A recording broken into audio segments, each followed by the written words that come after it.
Assalamualaikum warahmatullahi wabarakatuh. Salam teman-teman semua, apa kabar? Semoga baik saja ya. Oh iya, teman-teman, apakah kalian pernah menuju ke kota tua? Pasti tahu dong. Nah, pas banget. Hari ini saya sedang berada di kota tua. Dan serunya, saya ajak kalian untuk menuju ke salah satu museum kota tua. Kalian mau tahu kan? Makanya ikuti terus perjalanan kita.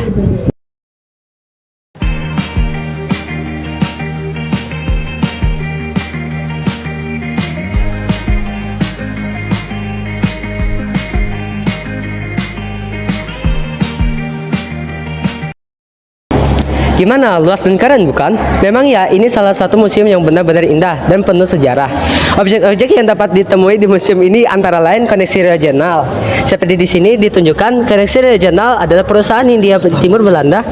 VOC beroperasi selama hampir 2 abad, dari 1602 sampai 1796, membangun jaringan perdagangan dan pelayaran yang luas di seluruh Asia dengan Batavia yang sekarang dikenal dengan Jakarta sebagai pusat utamanya.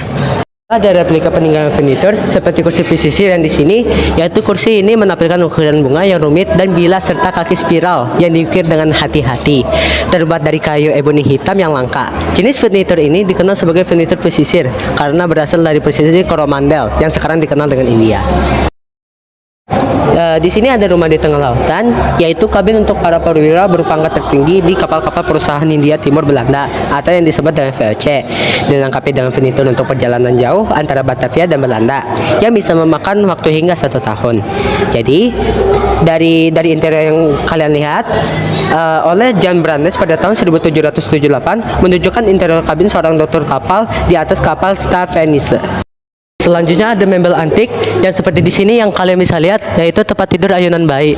Tempat tidur bayi yang diukir dengan sangat rumit ini kemungkinan dibuat oleh pesisir Coromandel, India oleh perajin Tamil atau perajin yang dibawa ke Batavia sebagai pekerja budak. Ukiran yang mendetail menunjukkan tingkat keterampilan dan keahlian yang tinggi.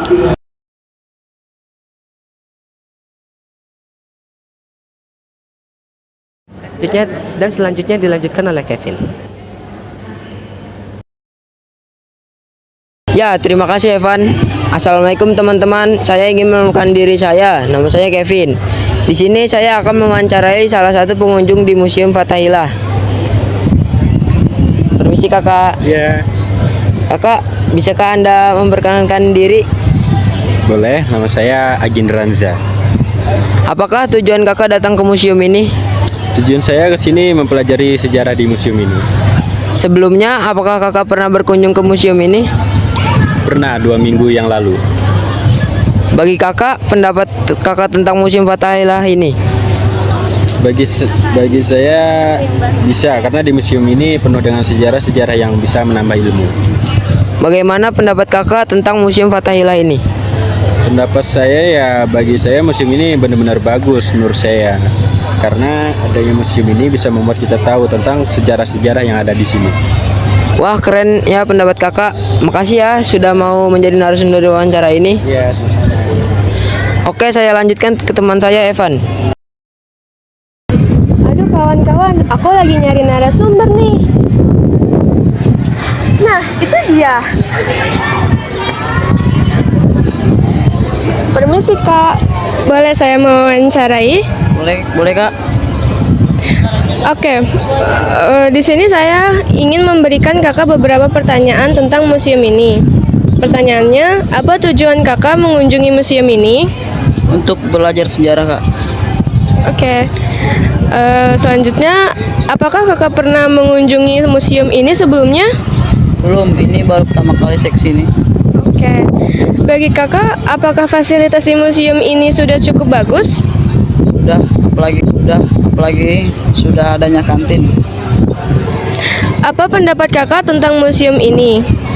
Museum ini bagi saya adalah museum yang penuh dengan ilmu sejarah. Saya suka dengan museum ini. Wah, pendapat kakak cukup bagus ya. Terima kasih kak. Baik, saya lanjutkan ke saudara Evan.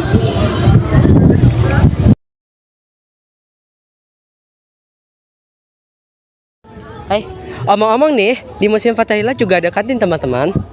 Jadi bagi Anda yang mau berkunjung ke Museum Fathahillah, tidak perlu harus ribet-ribet keluar masuk museum hanya untuk membeli makanan.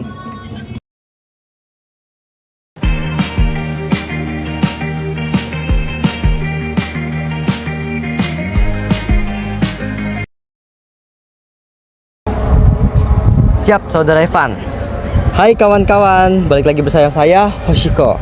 Nah, kali ini saya akan mengunjungi salah satu museum yang unik, yaitu Museum Seni Rupa dan Keramik. Yuk, ikuti langsung perjalanannya. Nah, kawan-kawan, kali ini saya sedang berada di bagian Museum Keramik. Di sini banyak sekali loh, kalian bisa lihat banyak banget museum bahan-bahan keramik yang unik-unik dan keren-keren. Jadi yuk ikuti perjalananku.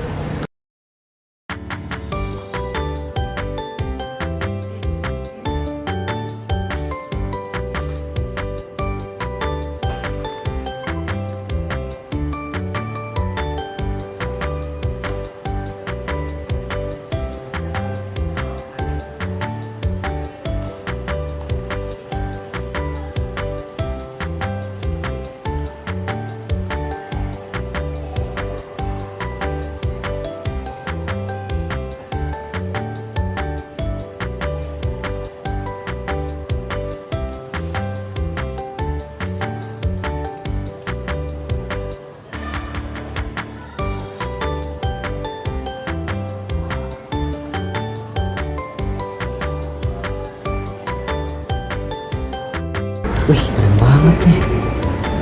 Nah, gimana kawan-kawan? Keren bukan? Di sini tuh ada banyak sekali museum-museum keramik-keramik yang unik. Nah, kalian bisa lihat dari sini. Dan di sini juga dijelasin loh sejarah-sejarahnya dan dari mana asalnya. Dan selanjutnya saya akan lanjutkan ke Saudara Evan. Baik, terima kasih Saudara Ciko. Sekarang saya berada di bagian museum keramik. Di sini sekarang saya bersama dengan narasumber. Bolehkah kakak memperkenalkan diri? Saya Halimah, kesini baru pertama kali pengunjung di sini. Baik. Apa tujuan kakak datang ke sini? Kesini edukasi aja sih. Kebetulan lagi cuti, terus kan mending sini aja sekalian mau ikut kelas itu gerabah. Apakah kakak tahu asal dari keramik ini? Kalau tahu banyak enggak ya, aku juga baru datang. Cuman kalau di sini sih informasinya ini tuh gerabah yang dibuat dari dinasti Qing. Saat dinasti Qing, kayaknya dinasti Qing tuh Cina deh asalnya ya. Terus ini itu sumbangan dari Haji Naim 2017. Jadi kayaknya 2017 baru ada di museum ini karena sumbangan dari bapak ini itu. Itu sih informasi yang dari sini. Oke, baik. Wah, kakak bisa tahu banyak ya tentang asal keramik ini. Enggak sih, karena ini baca aja. Oke, terima kasih ya kak. Ya udah, sekarang saya akan balikan lagi ke Hoshiko. Nah, gimana? Keren bukan? Nah, kawan-kawan, kali ini saya akan mewawancarai salah satu pengunjung di museum ini. Ayo, ikuti ya. Permisi, Kak. Halo. Di sini saya ingin mewawancari Kakak nih perihal Museum Seni Rupa dan Keramik. Jadi saya akan memberi Kakak beberapa pertanyaan perihal museum ini. Untuk pertanyaan pertama, bolehkah Kakak memperkenalkan diri? Oke, perkenalkan ya, nama aku Octaviana, aku dari Jakarta dan kesini mau berkunjung melihat museum yang ada di Jakarta Kota Tua tepatnya. Gitu. Oke. Apakah Kakak pernah berkunjung ke museum ini sebelumnya? Nah sebelumnya aku sudah pernah ya, nah itu sejak aku SMP, tapi karena sudah lama dan sekarang sudah kuliah, jadi baru berkunjung lagi ke sini gitu. Oh iya, apakah Kakak tahu nih tentang makna lukisan yang ada di belakang ini? Nah, ini sepenglihatan aku ya. Jadi makna ini tuh sebuah protes dari rakyat Indonesia dulu ketika mereka masih tinggal di zaman sebelum Orde Baru ya. Karena ini terlihat ada beberapa rumah-rumah yang di pinggir sungai dengan banyaknya sampah dan ini sebagai mengajak kayak pesan gitu, pesan untuk pemerintah dulu bahwa keadaan sosial di zaman dulu tuh seperti ini gitu. Maka dilukis oleh pelukisnya gitu sebagai pesan lah untuk pemerintah gitu. Wah, keren ya Kakak bisa tahu. Nah, pertanyaan selanjutnya, siapa sih Kak penulis lukisan ini dan kapan lukisan ini dipamerkan?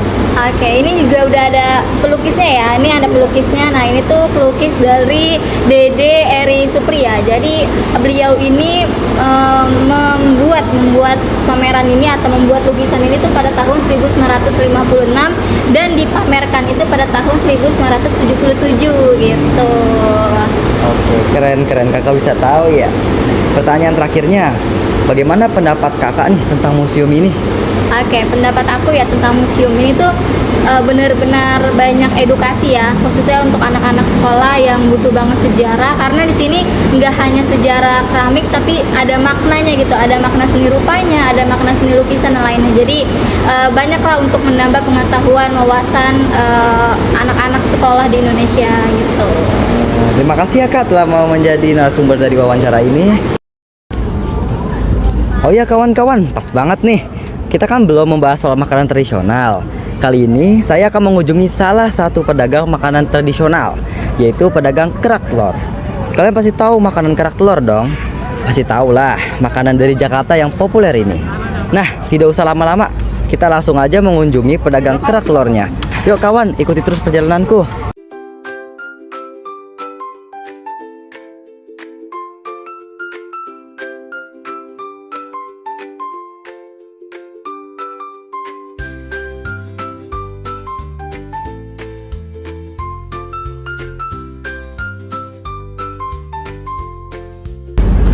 Hai guys.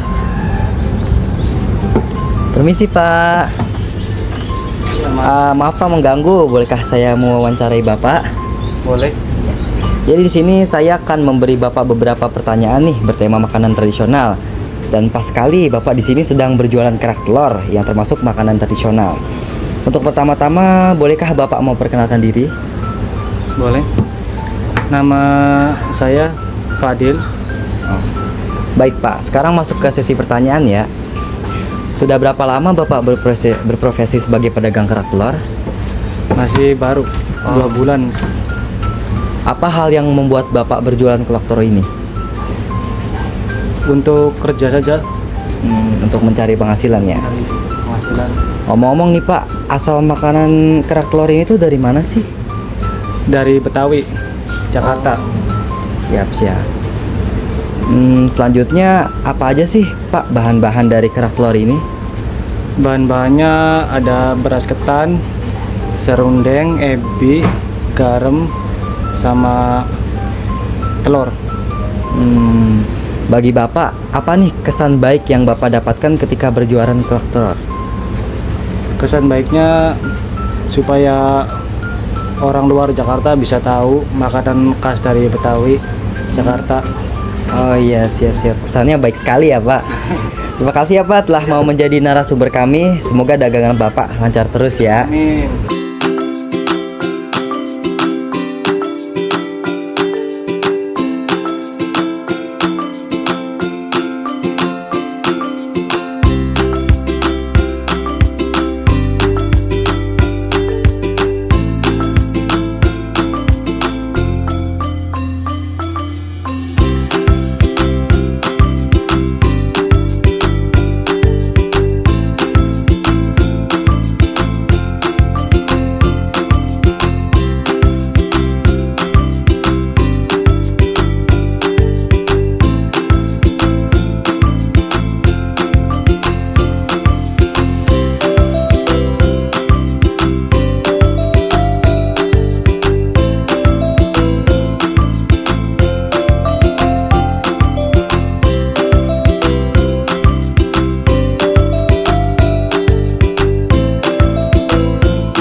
Lanjut ke saya teman-teman. Mungkin seperti itu saja teman-teman jalan-jalan kita di Museum Fathahillah sambil mencari ilmu. Seru kan jalan-jalannya sambil mencari ilmu? Dan aku juga merekomendasikan loh kalian untuk pergi ke Museum Fathahillah. Jika kalian ingin mempelajari sejarah-sejarah, maka datanglah ke Museum Fathahillah. Dan juga ke destinasi-destinasi yang lainnya di Kota Tua. Sekian dari kelompok kami. Wassalamualaikum warahmatullahi wabarakatuh.